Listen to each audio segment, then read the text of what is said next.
Welcome to Sprue Review. My name is Violet Sun, and today I'm going to be taking a look at the Contemptor Dreadnought, a single vehicle miniature by Games Workshop for the Horus Heresy. Two of the three sprues in this kit were released in the Age of Darkness box set, but I wanted to wait until I had the full version of the kit to review it. So let's get started and take a look at the box. Now this is very much following the style we've been seeing on all of the new Horus Heresy boxes, although it does sort of follow closer to what we see with the infantry, as we've got an artwork piece of the Contemptor Dreadnought, which the other vehicles haven't had. Most of the rest of the vehicles just have this style of the miniature and ambient background buildings and troops and moody sky and stuff, which all looks very, very nice. But normally only the infantry get the picture with artwork as well. But it looks very nice here, so I'm not going to complain in any way. And I really like the compositing on the kind of main image as well.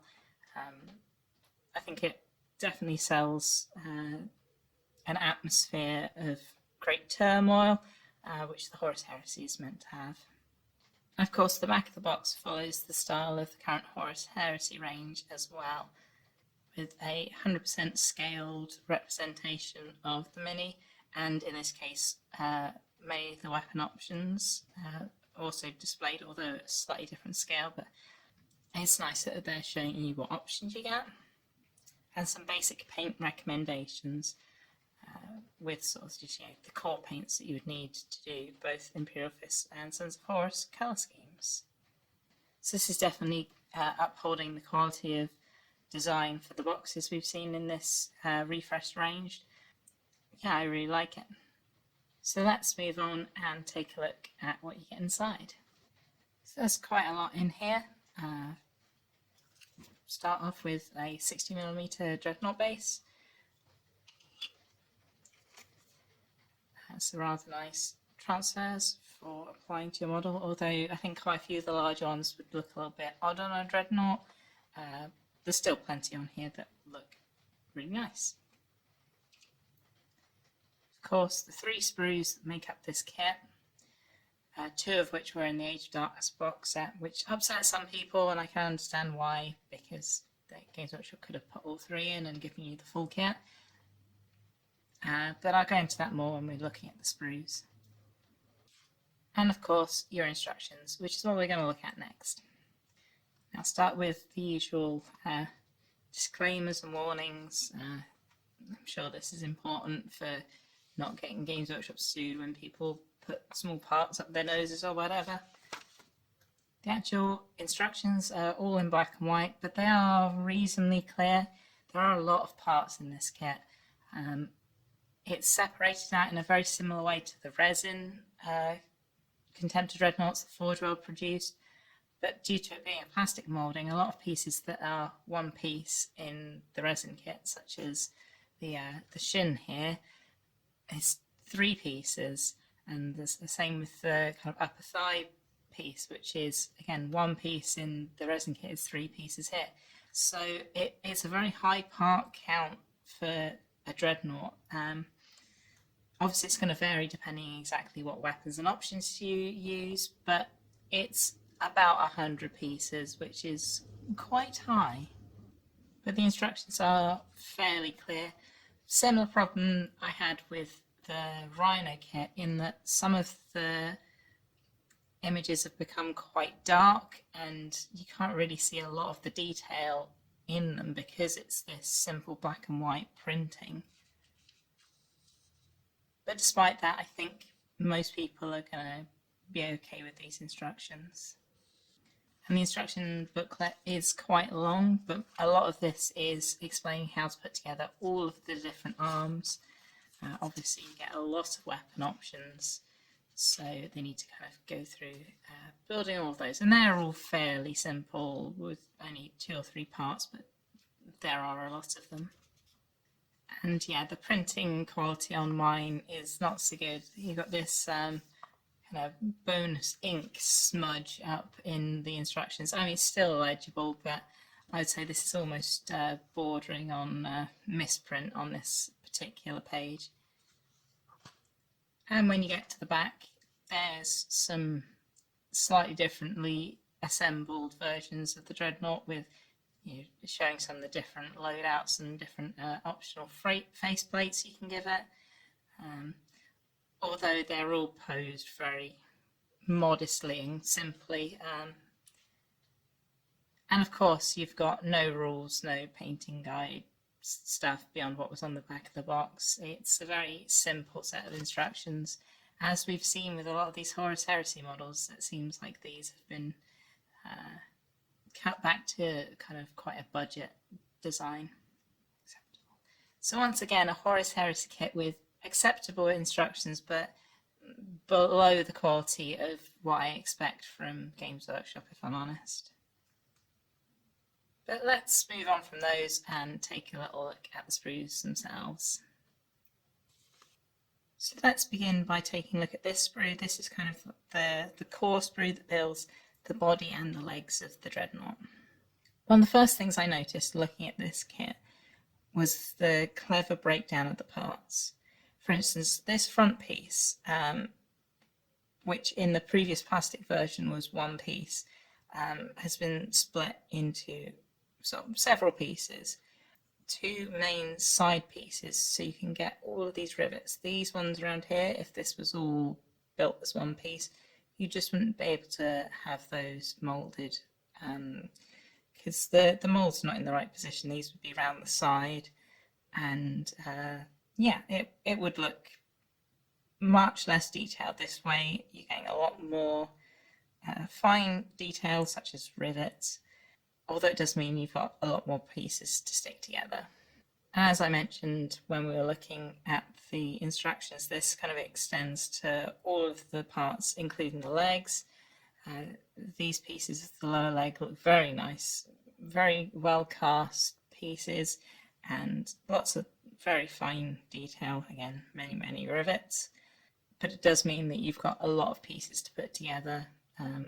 These are looking quite nice in that there's not too much of a mold line anywhere, but this is currently a very young kit. This mold can't have been run that many times yet, but when it gets round to being a good number of years old, I can imagine some of those mold lines are going to get much worse, and potentially this kit becoming a bit of a nightmare with a lot of cleanup to be done to make it look as good as it does now. However, the detail currently is absolutely spot on, and I'd say in some ways it looks a little bit nicer than the resin ones. Some of the resin dreadnoughts, just the way the resin casts, can end up with a bit of a wobble in some parts not looking quite as square as they could, whereas plastic, is much better at retaining that kind of dimension to the pieces. And things like this power plant looks really good. Again, they've done a great job on the heat shrouds of the exhausts. The detail looking pretty good all the way around. And this kind of meshed detail looking pretty good as well. And once again, this is many pieces. There are extra pieces that sit on top here, which are here on the sprue. And again, this use of breaking things down into more parts to get more detail. If this piece was part of the main power pack, you would lose, I think it'd be those rivets on this side. And yeah, it's nice to see this being made such a priority, obviously, in this design, is retaining every last little detail that's possible on the resin kit, but in a plastic kit.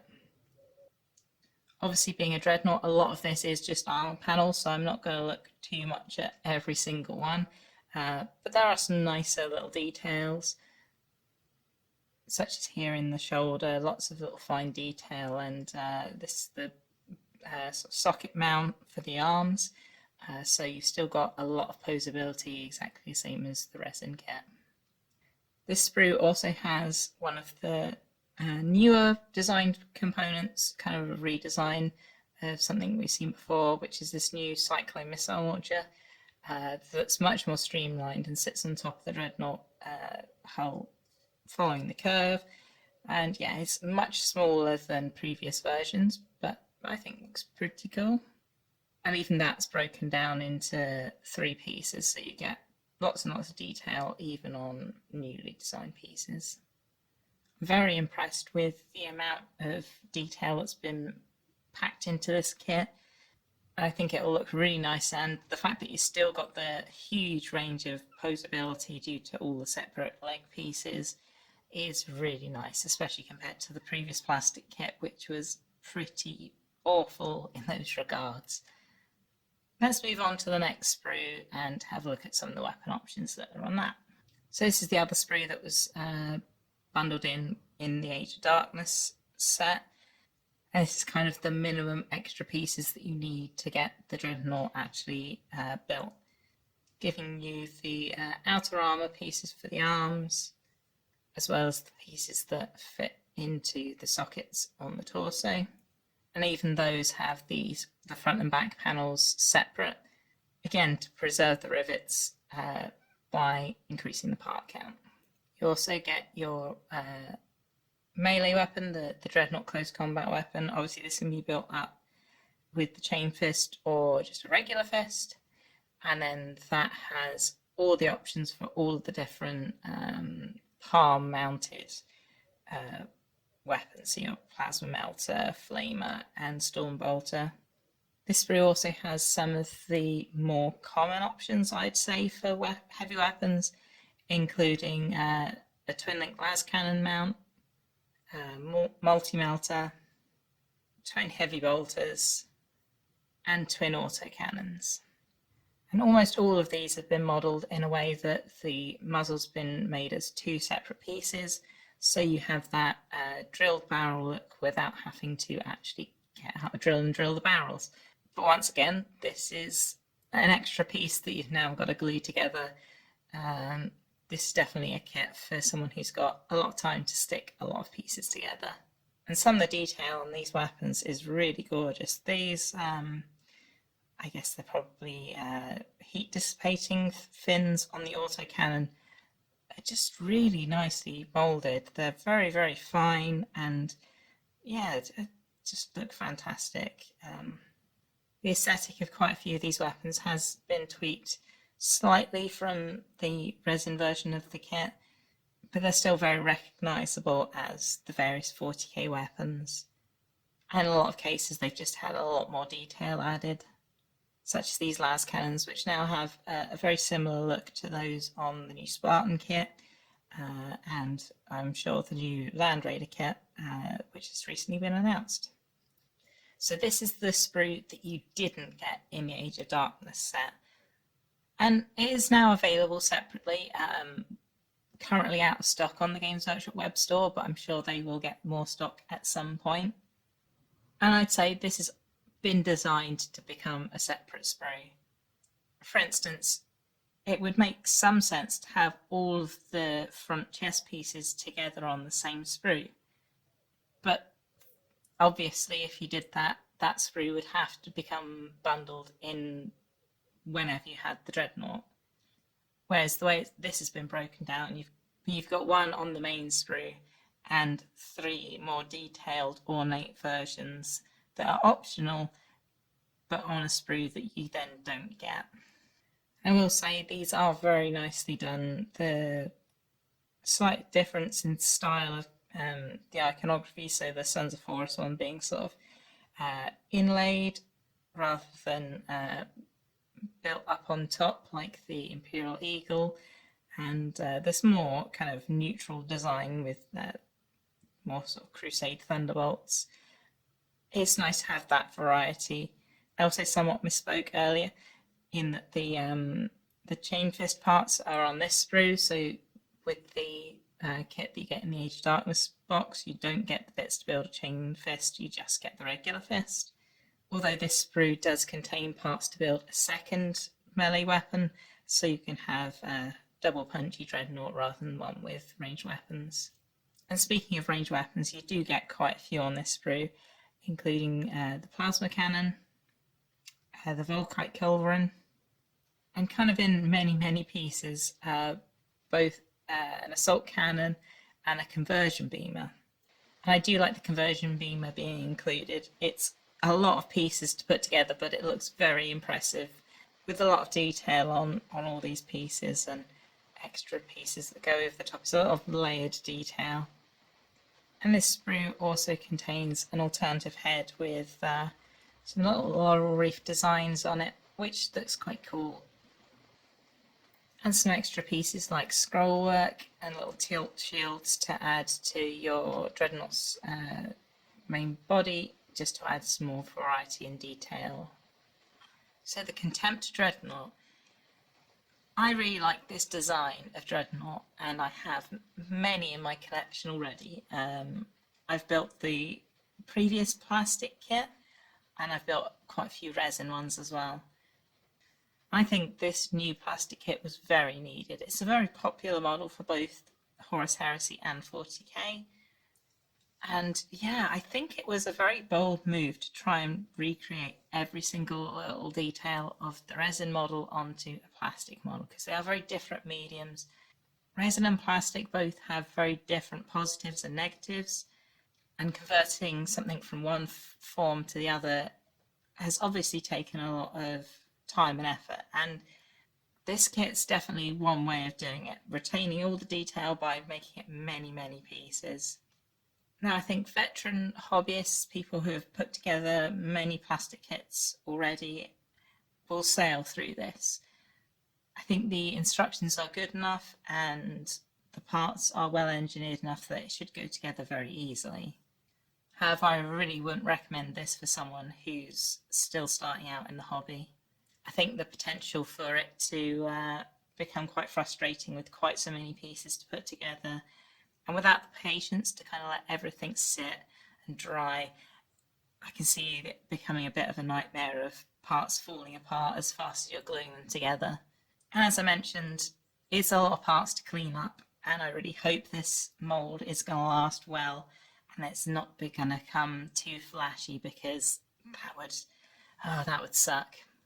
Especially as kind of the edge of a lot of those seam lines, like on the legs, is going to be very obvious on the front of the model. So it's not something you can just kind of hide. It's going to be sat there right in front of your eye line if you haven't cleaned it up. I think GW definitely could have included the third sprue in the Age of Darkness box set. I don't think it would have hurt their bottom line too much, but it's nice that you now get a box with all the options in one kit. I also believe the new plastic arms will work on the old resin bodies, although I've not had the chance to actually test that out myself. But if you're doing that kind of more advanced thing anyway, I'm sure you'll be more than capable of doing the slight modifications need to get parts to fit perfectly. So I've ended up with this new full kit and the one from the Age of Darkness box, which for me is fine. I love this Dreadnought and I will be building more of them in the future.